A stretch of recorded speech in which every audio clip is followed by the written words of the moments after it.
ผู้ชายมีแต่เทพบุตรมานั่งฟังธรรมะอยู่สวรรค์ชั้นดาวดึงส์พระพุทธเจ้าก็เลยบอกว่าไสผู้ใดเป็นแม่พระพุทธเจ้านี่ให้กายล่างเบิ่งให้กายล่างเป็นนางมหามายาคุณโยมแม่ของพระพุทธเจ้านี่หน้าตาเป็นจังไดมีแต่เทพบุตรเบิดแต่นะคุณโยมมานั่งฟังบ้านนี้อีกผู้นึงเราก็เลยกายล่างเป็นแม่พระพุทธเจ้าพระพุทธเจ้าก็เลยโอ้ยดิตัวแม่ข่อยเป็นจังซี่เนาะหน้าตาแม่ข่อยเป็นจังซี่เราได้บุญหลายแล้วเกิดเราได้บุญหลายอุ้มท้องพระพุทธเจ้าเนี่ยเลี้ยงเกิดได้7มื้อแม่ก็ตายแม่ก็สวรรคตตายไปเกิดอยู่สวรรค์สันดุสิตคุณโยมนี่เบิ่งบารมีของผู้นี้เราก่อนที่เราสิตายเราก็เกิดเป็นนางพุทธดีไอ้นาง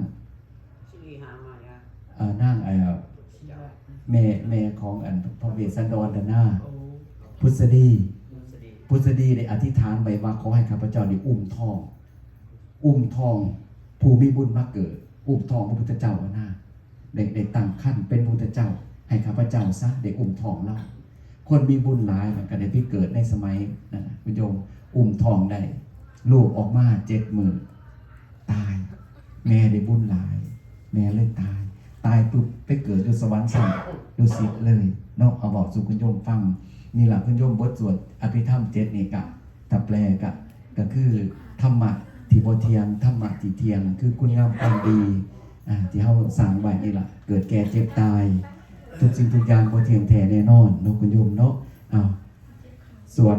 อันที่1นี่ก็คือที่โยมสวดนี่ก็คือ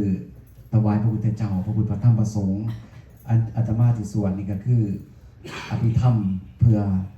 ให้กับผู้อยู่แล้วก็ผู้เป็นแล้วก็อันที่3นี่ก็คือสวดเพื่อบอกเส้นทางไปสวรรค์สวดอันที่4นี่ก็คือให้ผู้อยู่ได้เป็นสุขให้ผู้ไปได้ไปดีอันที่5คือกรวดน้ำให้อ่านให้เพิ่นฟังตัวนอกฟังภาษาบ่ออกอันที่Prayer sequence number 1. Paying homage to the Buddha, to the Dharma, and the Sangha. Gratitude, heaven of the 33. Higher Dhamma Sotapanna, and stream entry.